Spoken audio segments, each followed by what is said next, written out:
नमस्कार दोस्तों, दीदी की रसोई में आपका स्वागत है। आज हम बताएंगे वट सावित्री व्रत के बारे में कि इसे कैसे पूजन किया जाता है, इसकी क्या विधि है और इसका क्या महत्व है और इसके करने से क्या फल प्राप्त होता है। वट सावित्री व्रत जेठ मास की अमावस्या तिथि को किया जाता है और ये सौभाग्यवर्धक व्रत है। ये पति की लंबी आयु और बच्चों के उज्जवल भविष्य के लिए किया जाता है। तो चलिए हम इसमें शुरू करते हैं कि इसका पूजन कैसे करना है। ये एक हम बरगद का पेड़, कहीं भी आपके आसपास जो बरगद का पेड़ हो वहाँ जाके सारी सुहागिन महिलाएं जो होती हैं उसे 16 श्रृंगार करके इस व्रत को बहुत ही श्रद्धा पूर्वक करती हैं। और इसमें ये भी ऑप्शन है कि अगर आपको बरगद का पेड़ आपके आसपास नहीं मिल पाता है तो बरगद की डाल आपको फूल वालों के यहाँ जहाँ फूल मिलता है बड़ी आसानी से मिल जाती है, उसे हम लाके घर में भी पूजन कर सकते हैं। लेकिन एक बार मुझे बड़ी प्रॉब्लम हुई तो मैंने एक बरगद का पेड़ लाके ये गमले में अपने लगा लिया। इसे हमने 2 साल पहले लगा लिया था, ये अब इतना बड़ा हो गया है। और इस तरह आप भी, अगर आपको दिक्कत हो तो आप भी लगा सकते हैं। तो मैं अपने गमले में लगा के जो हमने पेड़ रखा है उसमें मैं पूजन करके दिखा रही हूँ। आप चाहें तो डाल ला के लगा के कर सकते हैं या आप जो आसपास बरगद का पेड़ हो वहाँ जाके कर सकते हैं। और बाई चांस कभी कभी ऐसा हो जाता है कि हमें बरगद की डाल भी नहीं मिल पाती या आसपास हमारे बरगद के पेड़ नहीं हैं, जो लोग बाहर शहरों में रह रहे हैं उनको भी ये समस्या आ जाती है। तो ऐसा माँ तुलसी हमारे सभी घरों में विराजमान रहती हैं। तो माँ तुलसी में सभी देवी देवताओं का वास माना जाता है। तो अगर आपको ये भी नहीं मिल पाता है कि बरगद की डाल भी नहीं मिल पा रही, पेड़ भी नहीं मिल पा रहा, तो आप तुलसी के गमले को रख के उसी में विधिवत पूरी जो भी इसकी सामग्रियां हैं उसको रख के और आप पूजन कर लें। तो सबसे पहले तो ये अगर हम बरगद की डाल लाते हैं तो उसे गमले में लगा लें। में हमने बरगद का गमला रख लिया है पेड़ का। इसमें हम गौर गणेश को, जो आपके घर में मंदिर में स्थापित हो, उसको रख लें, क्योंकि कोई भी पूजा करते हैं तो सर्वप्रथम गौर गणेश की पूजा अनिवार्य होती है। तो ये हमने अपना जो मंदिर से लाके गौर गणेश है, तो ये हमने गौर गणेश को स्थापित कर लिया है। ये हमने छोटे से तांबे के लोटे में पहले गंगा जल डाला है, फिर इसको जल से भर लिया है। अब सबसे पहले आप अपना आचमन कर लें, इस तरह से जल लेके ओम नारायणाय नमः और पी लें, ओम माधवाय नमः पी लें, ओम केशवाय नमः और पी लें। और फिर 3 बार इस तरह से हाथ को साफ कर लें। फिर सर्वप्रथम अपने ऊपर जल छिड़कें, ओम पवित्रम पवित्रम करके अपने ऊपर जल छिड़कें। फिर इस तरह से गणेश जी के ऊपर ओम गणेशाय नमः, ओम गौरी नमः, ओम गौरी नमः। फिर बरगद को हम जल चढ़ाएंगे। बरगद को जल चढ़ाने के बाद ये चावल को हमने भिगा के पीस लिया था, उसमें हल्दी डाल ली। इसको ऐपन कहा जाता है, इसको बहुत ही शुभ माना जाता है। इसको हम चढ़ाएंगे सबसे पहले ये गौर जी को, गणेश जी को ओम गणेशाय नमः, ओम गौरी नमः। फिर ये पीपल को 5 या 7 बार इस तरह लगा देंगे। फिर ये गमलों में हम लगा देंगे। ये एक तरह से डेकोरेशन जैसी होती है, 5 या 7 जगह गमलों में लगा देंगे। ये ऐपन लगाने के बाद हम सिंदूर लगाएंगे। सबसे पहले गणेश जी को, फिर गौरी माता को, फिर पीपल देवता को 5 जगह। फिर ये जो हमने गमले में जहाँ पे ऐपन लगाया था वहाँ पे 5 जगह लगाएंगे।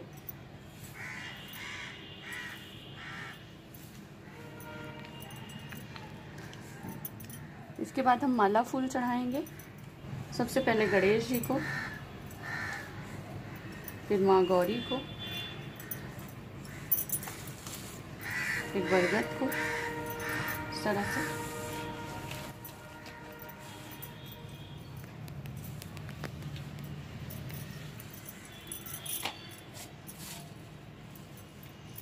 फिर ये जनेऊ है, बरगद को हम लोग जनेऊ चढ़ाते हैं।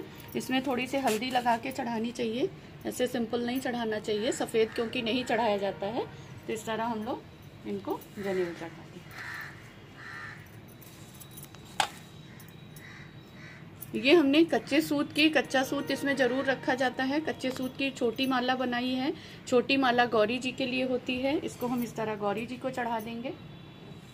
और ये बड़ी माला हमने बनाई है, जिसको कि हम लोगों को 12 दिन पहनने होता है कच्चे सूत से, कि बिल्कुल टूटे ना, और अच्छी तरह से बना के ये बड़ी माला है। इसको हमने दोनों को हल्दी से रंग लिया था। इसको भी हम चढ़ा देंगे गौरी जी को। फिर हम इसमें श्रृंगार की वस्तुएं चढ़ाएंगे।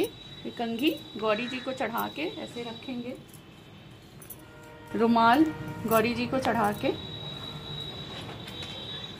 ये शीशा गौरी जी को चढ़ा के साथ में रख लेंगे, रबर बैंड गौरी जी को छुआ के रखेंगे, आलता गौरी जी को छुआ के रखेंगे, ये सिंदूर गौरी जी को छुआ के रखेंगे, ये बिंदी गौरी जी को ऐसे छुआ के और रख देंगे चढ़ा के, नेल पॉलिश गौरी जी को ऐसे छुआ देंगे और रख देंगे।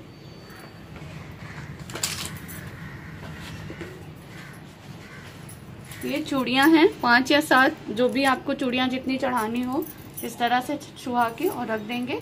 इस तरह हम लोग सारी सामग्री चढ़ाते हैं श्रृंगार की। फिर ये हम लोग खरबूजा चढ़ाएंगे। खरबूजा इसमें मेन होता है। ये खरबूजा, अगर खरबूजा ना मिल पाए तो आप कोई भी फल चढ़ा सकते हैं। और ये एक खरबूजा और चढ़ाएंगे। एक बरगद को चढ़ाते हैं हम लोग, एक गौरी जी को चढ़ाते हैं, क्योंकि एक दो जो भी फल आप चढ़ाएं 2 चढ़ाएं, क्योंकि एक आप प्रसाद में ले लेंगे और एक उसको दान करना होता है हम लोगों को, या तो बच्चों को प्रसाद में बांटते हैं। और इसमें पंखी जरूर चढ़ाई जाती है। पंखी में जो हमने ऐपन बना के रखा है, इसी को 5 या 7 जगह लगा के, क्योंकि इसको लगाने से इसको बहुत ही पवित्र माना जाता है। तो इस तरह से ये ऐपन जो हल्दी और चावल का हमने पीस के रखा था, चावल को थोड़ी देर आधा घंटे भिगो के उसको मिक्सी में पीस लिया और हल्दी मिला दी। इस तरह पंखी चढ़ाएंगे और इसको भी हम यहीं रख देंगे। ये सीधा है, इसको भी एक व्यक्ति के भोजन के हिसाब से, क्योंकि हमारे हिंदू धर्मशास्त्र में अन्नदान का बहुत महत्व है। और ये इसमें यथासंभव दक्षिणा डाल के 11, 21, 51, 101 जो भी आपकी सामर्थ्य हो, और मतलब 2-3 आलू, थोड़े से हल्दी नमक डाल के इस तरह से सीधा होता है। इसको भी छुआ के और इस तरह 3 बार हम अर्घ देते हैं। जल लेके आचमनी में 3 बार घुमा के गिरा देते हैं। और इसमें ये घंटी बजाते हैं। इसको होता है कि भगवान जी इसको आपको समर्पित है। और फिर 3 बार जल गिरा देंगे और फिर इसको बगल में हम रख देते हैं। ये मेन प्रसाद है पूड़ी और बरगद। इसमें हर चीज 12 की मात्रा में चढ़ती है। तो हमने 24 पूड़ियां बनाई हैं, यानी 2 का पेयर 1, तो 12 मतलब पेयर। और ये एक ये बरगद जो है, इसमें चीनी पानी का घोल बना के आटे को गूंथ लेते हैं और उसको गोल गोल बना के हम तल लेते हैं, डीप फ्राई कर लेते हैं इस तरह गोल्डन ब्राउन में। और सारी पूड़ियों में हमने एक एक चने डाल रखे हैं, क्योंकि चने भी इसमें बहुत इम्पोर्टेंट होते हैं। तो इस तरह इसको भी गौरी गणेश को और बरगद जी को छुआ के इसको हम इस तरह से 3 बार जल आचमनी में लेके घुमाएंगे और गिरा देंगे। इसमें घंटी बजा देंगे। फिर हाथ मुंह धुलाएंगे 3 बार गिरा के और इसको रख देंगे हम। ये प्रसाद भी हमने लगा दिया। दीपक जलाएंगे हम। घी की बत्ती हमने जला ली है, इसको भी हम दिखा देंगे। ओम गणेशाय नमः, ओम गौर्ये नमः, ओम बरगद देवताभ्याय नमः। इस तरह से इसको खोज देंगे। फिर हम ये धूप बत्ती लेंगे, इसको भी ओम गणेशाय नमः, ओम गौर्ये नमः, ओम बरगद देवताभ्याय नमः। इसको भी यहाँ लगा देंगे हम इस तरह से करके।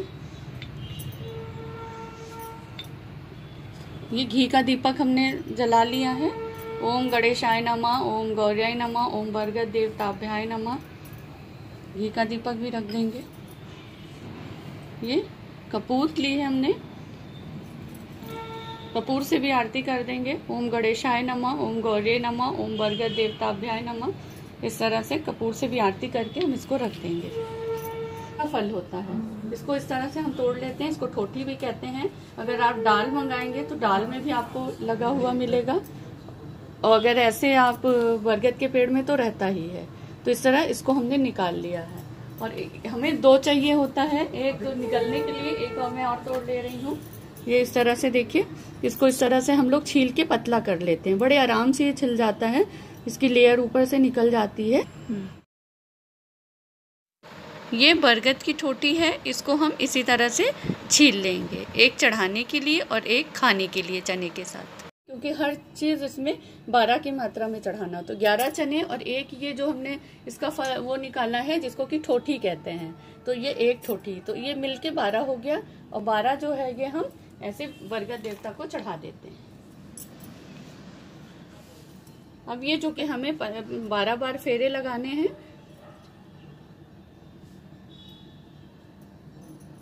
ये 12 चने हमने ले लिए, ये कच्चा सूत है, इसको लेके हमको 12 फेरे लगाने हैं। एक एक फेरा लगाते जाएंगे, जब एक फेरा कंप्लीट होगा तो एक चने को हम डाल के और पैर छूते हैं, और जब शुरू कर देते हैं तो बोलना नहीं चाहिए।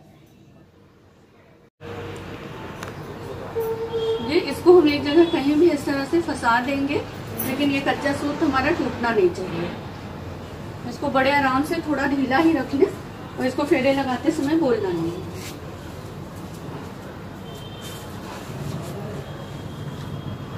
और जब कंप्लीट हो जाए तो एक चने को हम डाल के इस तरह पैर छू देंगे, फिर दूसरा फेरा लगाएंगे, और धागे को एकदम ढीला रखें, नहीं तो कच्चा सूत टूट जाता है।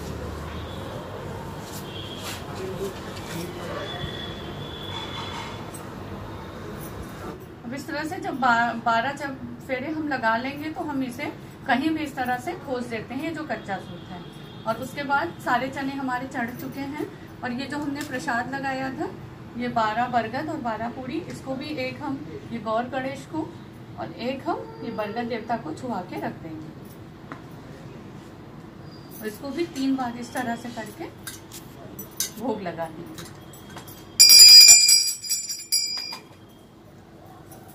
इसके बाद इनका पैर दबाया जाता है इस तरह से बरगद का 5 बार 7 बार, और इनको गले लगाया जाता है जिसको कि भेंटना कहते हैं। इस तरह से 5 बार 7 बार आप भेंट लें। से अक्षत है, अक्षत यानी खड़े चावल हो, टूटे ना हो, इनको हमको गणेश जी को, गौरी जी को और बरगद को चढ़ाना होता है। इससे होता है कि अगर हमारी पूजा में कोई भी कमियां रह गई हैं तो इसको हमको एकदम लास्ट में डालना होता है, जिससे कि जो भी कमी हो वो उसकी कमी को ये पूरा कर देता है। तो इसलिए इसको एकदम लास्ट में चढ़ाना चाहिए। इस तरह से 12 चने हाथ में लेके और इसकी कहानी कह लेते हैं। कहानी जो कि इस प्रकार। एक बार की बात है, भगवान शिव और पार्वती साथ में बैठे थे। देवी पार्वती जी ने कहा, हे देवताओं के भी देवता, जगत के पति शंकर भगवान प्रभास क्षेत्र में स्थित ब्रह्मा जी की प्रिया सावित्री देवी हैं। उनका चरित्र आप मुझसे कहिए, जिसमें उनके व्रत का महात्म हो और उनके संबंध का इतिहास हो, एवं जो स्त्रियों के पति व्रत को देने वाला हो, सौभाग्यवर्धक तथा महान उदय को करने वाला हो। तब भगवान शंकर ने कहा कि हे महादेवी, प्रभास क्षेत्र में स्थित सावित्री के असाधारण चरित्र को मैं तुमसे कहता हूँ। हे महेश्वरी, सावित्री स्थल नामक स्थान में राजकन्या सावित्री ने जिस प्रकार से उत्तम वट सावित्री व्रत का पालन किया। मद्रास देश में एक धर्मात्मा राजा थे। एक समय वे प्रभास नगर की यात्रा करने आए और विधि पूर्वक यात्रा करते हुए सावित्री के स्थल पर पहुँचे। वहाँ पर राजा ने अपनी रानी के साथ इस व्रत को किया, जो सावित्री के नाम से प्रसिद्ध है, सभी प्रकार की कामनाओं को पूर्ण करने वाला है। कमंडलू को धारण करने वाली वह सावित्री देवी दर्शन देने के बाद पुनः अदृश्य हो गईं और बहुत दिनों के बाद उसी राजा के यहाँ देवी के समान रूप वाली कन्या के रूप में उत्पन्न हुई। सावित्री के प्रसन्नता से प्राप्त तथा सावित्री की पूजा करने में बात हुई, इसलिए राजा ने इस कन्या का नाम सावित्री रखा। वह राजकन्या सावित्री साक्षात शरीर धारण की हुई लक्ष्मी के समान शोभित होती हुई बढ़ने लगी और धीरे धीरे सुकुमार अंगों वाली वह यौना हुई। यह राजकन्या सावित्री महर्षि भृगु द्वारा कहे हुए सावित्री व्रत को बड़ी ही श्रद्धा और भक्तिपूर्वक नियम से करती थी। सावित्री देवी जो थी वो युवावस्था को प्राप्त हुई। ये देखकर राजा ने उनके विषय में मंत्रियों से सलाह किया कि राजकन्या के लिए वर ढूंढना है, परंतु उन्होंने बहुत वर ढूंढा, उन्हें सावित्री के अनुरूप वर नहीं मिला। तब उन्होंने मंत्रियों से सलाह की और अपनी पुत्री से कहा कि मैं तुम्हें भेज रहा हूँ, तुम मंत्रियों के साथ तुम अपने योग्य वर स्वयं ढूंढ लो। मंत्रियों के शीघ्र जाओ और मेरी बात को मानो। पिता की आज्ञा से सावित्री घर से निकलकर तपोवन में चली। वहां पहुंचकर माननीय वृद्ध जनों को प्रणाम कर सभी तीर्थों और आश्रमों में जाकर पुनः मंत्रियों के साथ सावित्री अपने घर आ गईं। वहां पर पिता के समक्ष महर्षि नारद को बैठे देखा। आसन पर बैठे हुए नारद को प्रणाम करके मुस्कुराती हुई जिस कार्य के लिए मैं वन में गई थी सारी कथा उनसे कह दी। सावित्री बोली, हे देवर्षि नारद जी, शाल्व देश में महात्मा धुमतसेन नाम से विख्यात एक क्षत्रिय राजा थे जो दैववश अंधे हो गए हैं। इस समय उनका एक छोटा बालक और उनकी माँ थी। ऐसे समय में अवसर पाकर उनका पूर्व वैरी रुक्मी नामक एक सामंत राजा ने उनके राज्य को छीन लिया। अतः वह आर्य धुमतसेन छोटे बच्चे के साथ लिए हुए अपनी पत्नी के साथ जंगल की ओर चल दिए। उनका वह पुत्र वन में ही बड़ा होकर परम धार्मिक तथा सत्य बोलने वाला है। अतः अपने अनुरूप पति समझकर मैंने उसे मन से वरण कर लिया है। यह सुनकर नारद जी ने कहा, राजन, सावित्री ने यह बड़ा कष्टप्रद कार्य कर डाला है। बाल बुद्धि होने से इसने केवल गुणवान समझकर सत्यवान का वरण कर लिया है। सत्यवान बहुत ही गुणी और सुशील है। उसमें बस एक ही दोष है कि वह अल्पायु है। ठीक 1 वर्ष के बाद उसकी मृत्यु हो जाएगी। परंतु सावित्री ने कहा, दीर्घायु हो या अल्पायु, गुणवान हो या निर्गुण, एक बार मैंने वरण कर लिया, अब दूसरे वर को वरण नहीं करूँगी। सावित्री के हट के सामने राजा को भी झुकना पड़ा। उन्होंने सावित्री का विवाह सत्यवान से करा दिया। इस तरह धीरे धीरे 1 वर्ष बीत गया और खुशी से सावित्री और सत्यवान का जीवन चल रहा था। लेकिन जब 1 वर्ष पूरा होने में सिर्फ 4 दिन शेष रह गए तो सावित्री बहुत चिंतित हो गई और वह उसे नारद की कही हुई बात याद आ रही थी। वह निराहार रहकर भगवान शिव की पूजा करने लगी। फिर ज्येष्ठ मास की अमावस्या तिथि को उसने विधिवत वट वृक्ष की पूजा की और जब सत्यवान लकड़ी काटने जाने लगा ज्येष्ठ मास की अमावस्या तिथि को, तो आग्रह करके वो भी उसके साथ चल दी। थोड़ी देर लकड़ी काटने पर सत्यवान के सिर में तेज पीड़ा शुरू हो गई। वह पेड़ से उतरकर वृक्ष के नीचे लेट गया और उसने कहा सावित्री से कि मैं तुम्हारे गोद में सिर रखकर थोड़ी देर सोना चाहता हूँ। वह सावित्री के गोद में सिर रखकर लेट गया। उसके प्राण पखेरु उड़ गए। सावित्री उसी वट वृक्ष के नीचे सत्यवान का सिर अपनी गोद में रखकर विलाप करने लगी। तभी यमराज वहाँ आए और सत्यवान के प्राण लेकर जाने लगे, तो सावित्री भी उनके पीछे चलने लगी। यमराज के बहुत मना करने पर भी जब सावित्री नहीं मानी तो यमराज ने उनसे वर मांगने को कहा। सावित्री ने कहा, मेरे सास ससुर की आंखें वापस आ जाएं तथा उनका खोया हुआ राज भी मिल जाए। यमराज ने तथास्तु कहा और आगे बढ़ गए। सावित्री फिर उनके पीछे चली। फिर यमराज ने उसे वापस लौटने को कहा, परंतु सावित्री नहीं लौटी, तो यमराज ने फिर वर मांगने को कहा। तब सावित्री ने कहा, मैं पुत्रवती हूँ।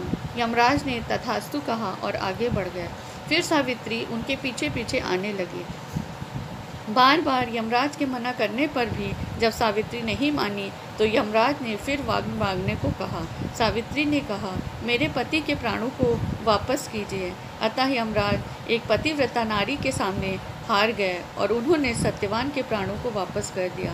इसी तरह जो भी नारी इस व्रत को करती है उसके अखंड सौभाग्य की प्राप्ति होती है। अब कथा समाप्त हो गई है। अब हम बरगद को और गौरी को, गणेश को, सबको प्रणाम करेंगे और जो हमने माला चढ़ाई थी उसको बदलेंगे और प्रसाद को ग्रहण करेंगे। ये एक छोटी माला थी और एक बड़ी माला जो चढ़ाई थी, एक बार गौरी जी को, एक बार अपने। फिर इस तरह से अगर आपके साथ में कोई हो तो आप उससे एक्सचेंज कर सकते हैं, नहीं है तो गौरी जी से कर लिया जाता है। इस तरह करके और फिर लास्ट में ये बड़ी वाली गौरी वाली जी को छोटी माला चढ़ा देंगे और बड़ी माला ये हम लोग पहन लेते हैं। इसको हमें 12 दिन पहन के रखना है। और ये जो हमने 11 चने गिन के रखे थे, क्योंकि इसमें 12 का होता है, तो 11 चने और एक ये टोटी जो होती है, इन 12 चीज़ों को हम लोग इकट्ठे पानी से यहीं निगल लेते हैं, इसको प्रसाद के रूप में। फिर ये हम खरबूजे को भी हम प्रसाद के रूप में ले लेते हैं और एक ये पूरी और बर्गर भी प्रसाद में मिलेंगे। आंचल में प्रसाद लिया जाता है। फिर हम इस तरह से पैर छू के और हम आसन के नीचे जल गिरा के और इस तरह से हम व्रत की समाप्ति करते हैं। इस व्रत में हमें ये प्रिकॉशन रखनी है कि हमें इस दिन सरसों का तेल नहीं खाना चाहिए, क्योंकि अमावस्या में सरसों का तेल वर्जित होता है और जब तक हम लोग पूजा नहीं करते हैं तब तक हमें निराजल व्रत रहना होता है। उसके बाद हम सब कुछ खा सकते हैं और जो प्रसाद होता है उसे बच्चों में बांट दें, घर में सबको दें और जो सीधा है और प्रसाद दोनों ब्राह्मण को दान दें।